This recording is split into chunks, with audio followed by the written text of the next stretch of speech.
નમસ્કાર. બી India news ચેનલના જનતા માગે જવાબમાં ફરી એક વખત અમે આપની સમક્ષ પ્રજાને સ્પર્શતી બાબત લઈને આવેલા છીએ. દર વખતે આપ જાણો છો દર્શક મિત્રો, એમ અમે જે પ્રજાના ખર્ચના પૈસા સરકારમાં ખોટા વપરાતા હોય, લોકોને અન્યાય થતો હોય, વહીવટી તંત્રનો ભોગ બનતા હોય એવા લોકોની અમે વાચા આપીએ છીએ અને સરકાર એ બાબતે ધ્યાન દે અને સરકાર એમાં શક્ય એટલું યોગ્ય કરે એવી અમે હેતુથી આ કાર્યક્રમ કરી રહ્યા છીએ. અમારે કોઈ રાજકીય પક્ષ સાથે પ્રત્યક્ષ કે પરોક્ષ રીતે કોઈ પણ પ્રકારનો સંબંધ નથી કે અમારે કોઈની પ્રત્યે પૂર્વગ્રહ નથી. અમે માત્ર ને માત્ર જનતાની વાત, જનતાની તકલીફ સરકાર સુધી પહોંચે અને સરકારનું વહીવટી તંત્ર એમને યોગ્ય કરવા માટેના પગલાં લે એવા એકમાત્ર શુભ હેતુસર અમે આ જનતા માગે જવાબની વાતના એપિસોડ દર વખતે અલગ અલગ વિષય લઈને આવીએ છીએ.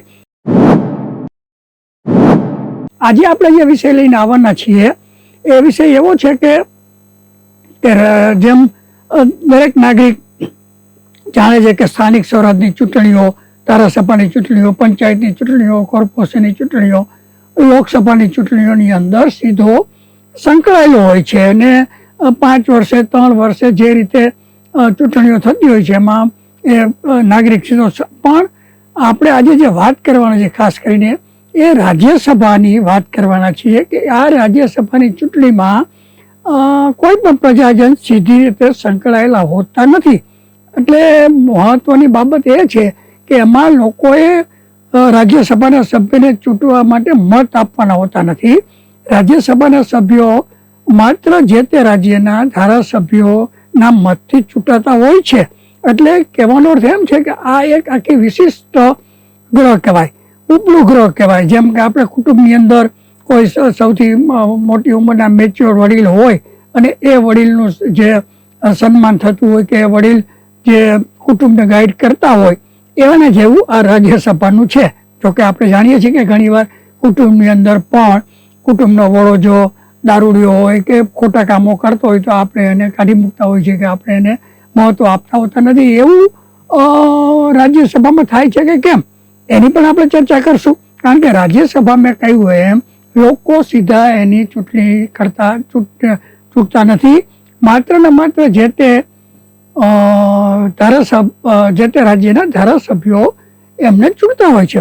એમાં પછી દરેક પક્ષની જે સંખ્યા હોય એ મુજબ એને ચૂંટવાના હોય છે. ધારાસભ્ય માનો કે ગુજરાતમાં 186 કે 82ની સંખ્યા હોય તો એમાં કોંગ્રેસના કેટલા ધારાસભ્યો છે, ભાજપના કેટલા ધારાસભ્યો છે એના ગણિત મુજબ એની સીટો નક્કી થતી હોય છે.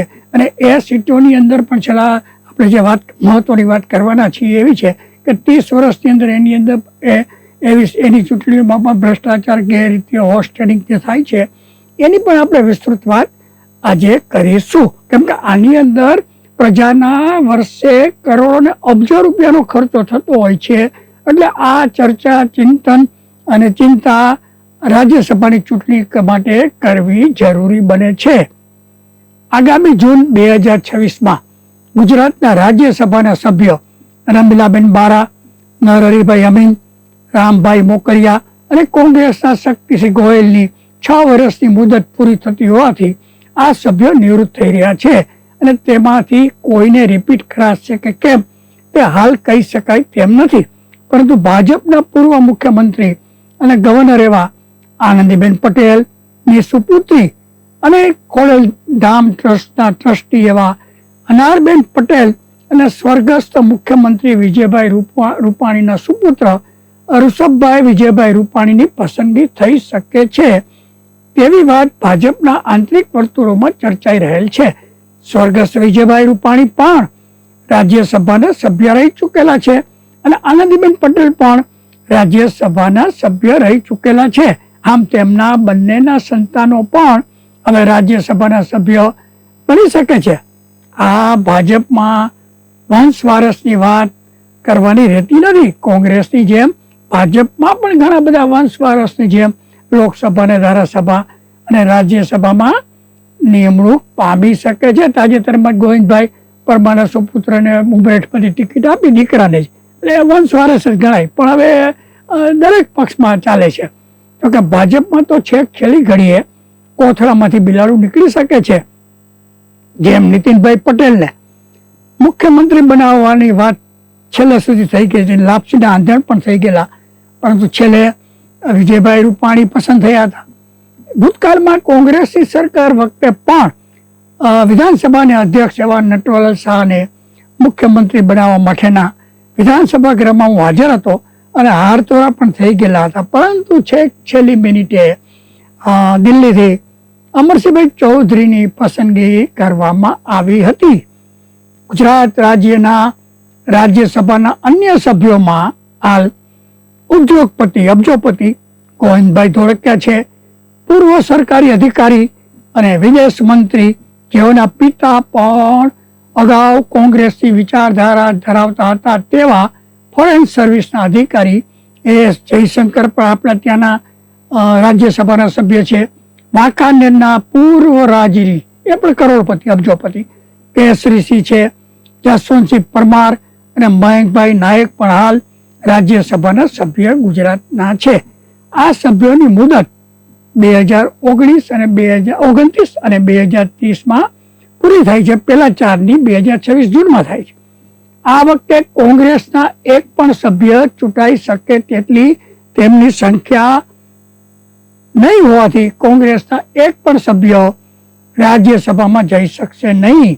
સમગ્ર ભારતમાંથી રાજ્યસભાના સભ્ય સંખ્યા જે નક્કી કરવામાં આવી છે એ 238ની સંખ્યા છે અને 12 સભ્યો બીજા એવા છે કે જેમની નિમણૂક રાષ્ટ્રપતિને કરવાની સત્તા છે. સામાન્ય રીતે રાષ્ટ્રપતિ કલાકારો, રમતવીરો અને બીજા વૈજ્ઞાનિકો એવા કોઈની નિમણૂક કરતા હોય છે. તો કે સુપ્રીમ કોર્ટના વિવાદાસ્પદ નિવૃત્ત જજ રંજન ગોગોઈની નિમણૂક પછી રાજ્યસભાનો નૈતિક રીતે રથ જમીનમાં ખૂપી ગયો છે તેમ રાજકારણમાં ચર્ચાય છે, કેમ કે રંજન ગોગોઈ વિવાદાસ્પદ હતા. અને અહીંયા એક બીજી વાત કરી દઉં કે રાષ્ટ્રપતિ પણ રેખા જેવી ફિલ્મ અભિનેત્રી કે સચિન તેંડુલકર કે જે સામાન્ય લોકોને એનાથી 1 રૂપિયાનો ફાયદો નથી થતો, કે એનાથી કોઈ એવું કેરેક્ટરને એવો મેસેજ નથી જતો કે પ્રજાએ આનું અનુકરણ કરવું જોઈએ. રેખાનો શું તમે નિમણૂક કરીને કહેલું 3 પતિ કરવા કે ડી ગ્રેડ ને સી ગ્રેડની મદ્રાસની અંદર ફિલ્મોમાં ઉતરેલી એ આપણા સમાજને આપણે સંદેશો આપવા માંગતા હતા. સચિન તેંડુલકર માટે તો ખૂબ ટીકા થયેલી કે ભાગ્ય જ હાજરીએ છે. એક જાવેદ અખ્તર હતા જે બૌદ્ધિક ગણાય, એમની નિમણૂક કરેલી એ બરાબર હતી કે એ સમાજને ઢંઢોળવાનું કામ કરતા હતા અને સમાજમાં સમાનતા જળવાઈ રહે એ માટે જાવેદ અખ્તર બૌદ્ધિકોમાં સમાવેશ એનો થતો હતો અને બહુ જ હોશિયાર કવિ લેખક છે, એ બરાબર. પણ બાકી મેં કહ્યું એમ રેખા કે બીજા બધા કોઈને કોઈ મતલબ નથી. જેમ હું તો કહું છું ભાજપ વાળા હેમામાલિનીને સંસદ સભ્ય બનાવેલા છે તો મુસ્લિમ ધર્મ અંગીકાર કરીને ધર્મેન્દ્રને પરણ્યા અને 2 વાર કર્યા, એનો મેસેજ આપણે સમાજને આપવાના હતા. એટલે આખી વાત અહીં આવીને ઉભી રહી છે કે રાજ્યસભાની અંદર ઠરેલ અને અભ્યાસુ માણસોને મૂકવાના હોય એના બદલે લેમેનને મૂકી દેવામાં આવે છે. સામાન્ય રીતે એવી માન્યતા છે કે રાજ્યસભાના સભ્ય તરીકે ખૂબ જ વિદ્વાન, ઠરેલ, અભ્યાસુ, તજજ્ઞ, નિષ્ણાતો એવાની નિમણૂક કરવાનો આશય છે, જેથી લોકસભામાં ઉતાવળે કોઈ કાયદો કે નિયમ પાસ થયો હોય તો રાજ્યસભાના વિદ્વાન સભ્યો તેમાં સુધારા વધારા સૂચવી શકે. પરંતુ છેલ્લા લગભગ 30 વર્ષથી આવો શુભ હેતુ રહેલ નથી. રાજ્યસભાની સીટના ભાવ પણ આજે 10 કરોડથી 30 કરોડ સુધીના બોલાય છે અને વેચાય છે સીટો. બીજી ગંભીર બાબત એ પણ છે કે ભાજપના જેપી નડ્ડા પોતાના રાજ્ય હિમાચલમાં ચૂંટણી હારી જતા તેમને ગુજરાતમાંથી રાજ્યસભાના સભ્ય બનાવી કેન્દ્રમાં પ્રધાન બનાવવામાં આવેલા છે. એસ જયશંકર પણ તામિલનાડુ લોકસભામાં ચૂંટાઈ શકે તેમ નથી, એટલે ગુજરાતમાંથી એમને રાજ્યસભાના સભ્ય તરીકે ચૂંટીને કેન્દ્રમાં મંત્રી બનાવવામાં આવેલા છે. અગાઉ ભાજપે અરુણભાઈ જેટલી જેઓ પણ બિન ગુજરાતી છે તેઓ પંજાબમાં ચૂંટણી હારી જતા ગુજરાતમાંથી રાજ્યસભામાં ચૂંટીને કેન્દ્ર સરકારમાં મંત્રી બનાવેલા હતા. ગુજરાતની અસ્મિતાની વાતો કરનારાઓને આ ગમે નહીં, પરંતુ બંધારણ મુજબ દેશના કોઈ પણ રાજ્યમાંથી કોઈ પણ રાજ્યનો નાગરિક કેટલીક શરતો સાથે રાજ્યસભાની ચૂંટણી લડી શકે છે. જો કે તામિલનાડુમાંથી કોઈ ગુજરાતીને ચૂંટાવવાની વાત આવે તો તામિલનાડુમાં ઉગ્ર વિરોધ સર્જાઈ શકતો હોય છે. ભૂતકાળમાં પણ બિન ભાજપની સરકારના સમયમાં પણ ગુજરાતમાંથી મૂળ ગુજરાતી ન હોય તેવા કેટલાક વિદ્વાનોને રાજ્યસભામાં ચૂંટવામાં આવ્યા છે. ચિમનભાઈ પટેલની સરકાર વખતે મારી યાદશક્તિ મુજબ વિદ્વાન અર્થશાસ્ત્રી વાય કે અલગને રાજ્યસભામાં ચૂંટીને મોકલવામાં આવેલા હતા. વાસ્તવમાં જે લોકો લોકસભાની ચૂંટણી લડવા ઈચ્છતા ન હોય અથવા ચૂંટાઈ શકતા ન હોય પરંતુ જે તે વિષયના નિષ્ણાત હોય, તજજ્ઞ હોય, વૈજ્ઞાનિક હોય, ટેકનોલોજીના નિષ્ણાત હોય, પત્રકાર હોય તેવાને રાજ્યસભા મારફત ચૂંટીને મોકલવામાં આવતા હોય છે. આંતરરાષ્ટ્રીય કક્ષાના અર્થશાસ્ત્રી એકદમ પ્રમાણિક નિષ્ઠાવાન ભારતના વડાપ્રધાન પદ શોભાવેલ છે તેવા સ્વર્ગસ્થ મનમોહનસિંહ પણ રાજ્યસભાના સાંસદ તરીકે ચૂંટાયા હતા. રાજ્યસભાનો મૂળ શુભ હેતુ તો જે તે રાજ્યનું પ્રતિનિધિત્વ ભારત સરકારમાં જળવાઈ રહે તેવો છે. પરંતુ મેં કહ્યું એમ છેલ્લા લગભગ 30 વર્ષથી મૂળ હેતુ જ રહેલ નથી અને રાજ્યસભાની બેઠક પણ ખરીદ વેચાણ સંઘ જેવી થઈ ગયેલ છે. એટલે કે ઉદ્યોગપતિઓ 10 કરોડથી 25 કરોડ આપીને આવી સીટમાં ચૂંટાઈ અને રાજ્યસભામાં જતા હોય છે 6 વર્ષ માટે. રામભાઈ મોકરિયા મારુતિ કુરિયરના આખા ઇન્ડિયાના મોટા વેપારીને છે. ગોવિંદભાઈ ધોળકિયા હાલના આપણા સુરતના અબજોપતિ ઉદ્યોગપતિ છે. નરહરીભાઈ અમીન પાસે પણ લગભગ 500 કરોડની સ્થાવર અને જંગમ મિલકતો હોવાની વાત છે. મને બરાબર યાદ છે કે ગયા વખતે જ્યારે જઈને નરહરીભાઈની રાજ્યસભાની ટિકિટ મળવાની હતી ત્યારે જોગાનું જોગ એની એક જમીન 30 કરોડમાં વેચાયેલી હતી. એમ એસ જયશંકર અને જેપી નડ્ડા જેવા પણ આર્થિક રીતે ખૂબ મજબૂત છે. વાંકાનેરના રાજવી પણ ધનવાન છે. ભૂતકાળમાં અરુણભાઈ જેટલી પણ જે ચૂંટણી લડેલા એ પણ ખૂબ ધનવાન હતા અને વકીલ તરીકેની કરોડોની ફી લેતા હતા ગુજરાતમાંથી. આમ રાજ્યસભાનું ગૌરવ હવે ઘણું ઓછું થઈ ગયેલ છે. વિદ્વાનના બદલે જ્ઞાતિ, જાતિ, કોમ અને ધર્મના લેખાજોખાની ગણતરી મુજબ રાજ્યસભાના સભ્યોની પસંદગી કરવામાં આવે છે. જે તે રાજ્યમાં પોતાના પક્ષના નેતા પાછો સરકારને નડે નહીં તેવા હેતુસર પણ આવા કેટલાકની પસંદગી થતી હોય છે. કેશુભાઈ પટેલને મુખ્યમંત્રી પદેથી હટાવ્યા બાદ તેઓ સરકારને નડે નહીં માટે તેમને ફરજિયાત રાજ્યસભામાં ધકેલી દેવામાં આવેલા હતા. આનંદીબેન પટેલ આવી રીતે મુખ્યમંત્રી થયા ત્યારે તેમને તેમનાથી સિનિયર એવા વજુભાઈ વાળા નડે નહીં એટલા માટે તેમને કર્ણાટકના રાજ્યપાલ બનાવી દેવામાં આવેલા હતા. એવી જ રીતે વિજયભાઈ રૂપાણી મુખ્યમંત્રી બનતા આનંદીબેન પટેલની હકાલપટ્ટી બાદ આનંદીબેન પટેલ પણ એમને નડે નહીં એટલે એમને પણ ગવર્નર બનાવી દેવામાં આવ્યા છે અને આજે પણ તેઓ ગવર્નર પદ પર 84 વર્ષે કામ કરી રહ્યા છે. એમ તો મુખ્યમંત્રી ચિમનભાઈ પટેલના ધર્મપત્ની પ્રોફેસર ઉર્મિલાબેન પટેલને પણ રાજ્યસભાના સભ્ય બનાવેલા હતા અને કેન્દ્રમાં મંત્રી પણ બનાવવામાં આવેલા હતા. રાજકારણમાં ઘણા બધા લોકો રાજ્યસભાને રિટાયર્ડ નેતાઓનું ઘર કહે છે. જેમ સરકારની અંદર નિવૃત્ત થયેલાઓને સચિવાલયમાં રાખવામાં આવે છે જેને સચિવાલયને ઘરના ઘર કહેવામાં આવે છે. જેમ ગવર્નરોની નિમણૂક પણ એવા જ હેતુસર અને ધારધોરણ મુજબ કરવામાં આવે છે. કેમ કે ઘણા બધા નિવૃત્ત થઈ ગયેલા હોય નવા અને કાંઈ બીજો સરકારમાં લખો ન કરે એટલે એને ગવર્નર બનાવી દેવામાં આવે છે.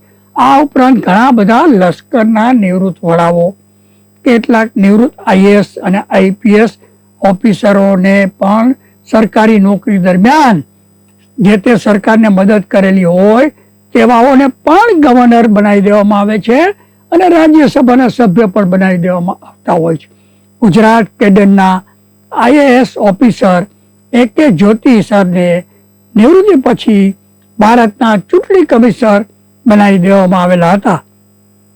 રાજ્યસભા એ ભારતની સાંસદનું ઉપલું ગ્રહ કહેવાય છે, પરંતુ હવે તેનો રથ જમીનમાં ખૂપી ગયો છે. જેમ યુધિષ્ઠિરનો રથ પણ નીચે ઉતરી ગયો હતો કારણ કે એને કેટલુંક નરોવા કુંજરવા શબ્દ વાપર્યો હતો એમ. એટલે કે હવે રાજ્યસભા તેની ગરિમા રાજ્યસભાની રહી જ નથી.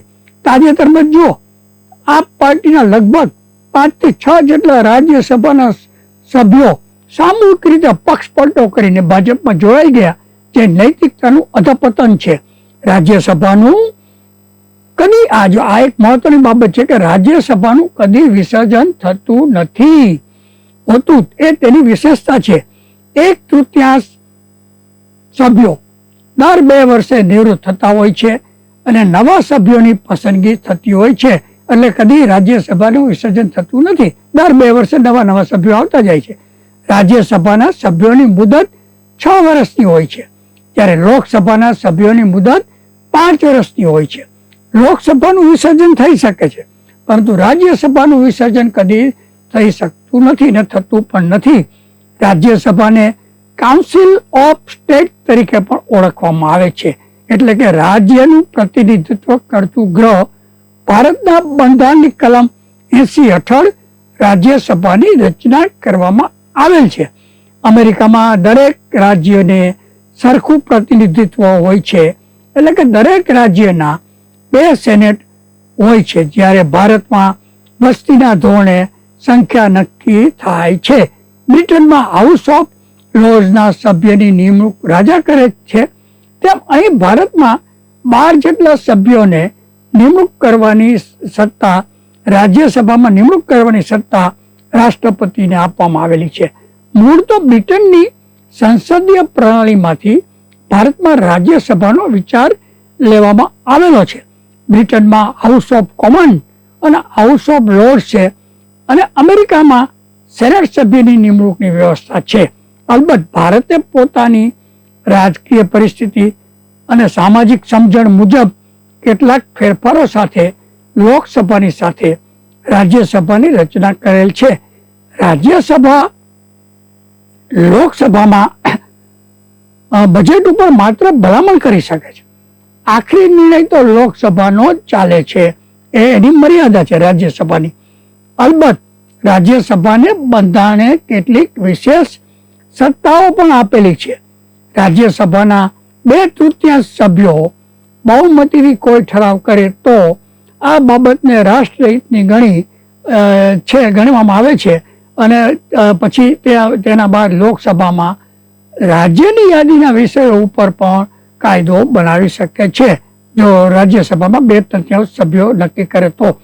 રાજ્યસભા નવી ઓલ ઇન્ડિયા સર્વિસ બનાવવાની મંજૂરી પણ આપી શકે છે. અહીંયા હું તમને કહી દઉં કે ભારતના બંધારણમાં IAS IPS જેવી 3 કેડરને બંધારણમાં મંજૂરી આપવામાં આવી છે. એટલે રાજ્યસભા ઈચ્છે તો ઇન્ડિયન નવી સર્વિસ પણ બનાવી શકે છે. ઇન્ડિયન જજીસ સર્વિસ પણ બનાવવી હોય તો રાજ્યસભાની મંજૂરી લેવી પડે છે. બાકીની જે નોકરીઓ છે એના સર્વિસ અને કાયદા મુજબ લોકસભા બનાવી શકે છે. પરંતુ IAS IPS બંધારણમાં મંજૂર કરેલ છે. એ સિવાય ભારતની લગભગ 28 કેડર જેટલી વિવિધ સરકારી નોકરીઓ છે જે લોકસભામાં કાયદો બનાવીને સુધાર વધારા કરી શકાય છે. પરંતુ છેલ્લા 25 થી 35 વર્ષ દરમિયાન રાજ્યસભાના સભ્ય તરીકે ચૂંટાવા માટે ધારાસભ્યોના ક્રોસ વોટિંગ અને ખરીદી અને વેચાણ પણ કરવામાં આવેલા છે. આ ઉપરાંત આવી ચૂંટણી વખતે રિસોર્ટ પોલિટિક્સનું સર્જન પણ થતું રહે છે. ધારાસભ્યોને સંતાડી રાખવામાં આવે છે. આના કારણે લોકશાહી વ્યવસ્થા નબળી પડે છે અને તેની વિશ્વસનીયતા જોખમાય છે. હાલની રાજ્યસભા સંપૂર્ણપણે નિષ્ફળ નથી ગઈ એની સિસ્ટમ અને સંપૂર્ણપણે આદર્શ પણ નથી. વચ્ચેની પરિસ્થિતિમાં છે. રાજ્યસભાના કારણે કેટલીક વખત લોકસભામાં ઉતાવળે પાસ કરવામાં આવેલા કાયદાઓ ઉપર બ્રેક પણ લાગી શકે છે. તાજેતરમાં મહિલા અનામત બિલની કેટલીક જોગવાઈઓ સામે વિરોધ હોવાથી રાજ્યસભામાં તે બિલ પાસ થઈ શકેલ નહીં, કેમ કે રાજ્યસભાના સભ્યોએ એમનો મોટા બહુમતી સભ્યો વિરોધ કરેલો. રાજ્યસભાની ચૂંટણીનું ગૌરવ ગણાય તેવા ઘણા બધા કિસ્સાઓ બનેલા છે. ગૌરવ હણાય એવા ઘણા બધા કિસ્સાઓ બનેલા છે. તેમાં horse trading, resort politics, operation lotus, money power અને આંતરિક બળવા જેવા આરોપો પણ લાગેલા છે. 2024ના વર્ષમાં હિમાલયમાં કોંગ્રેસનું સંખ્યાબળ પૂરતું હોવા છતાં બીજેપીના ઉમેદવાર હર્ષ મહાજન રાજ્યસભામાં ચૂંટાઈ ગયા હતા. કોંગ્રેસના લગભગ 6 જેટલા ધારાસભ્યોએ પક્ષની વિરુદ્ધ ક્રોસ વોટિંગ કરેલું હતું.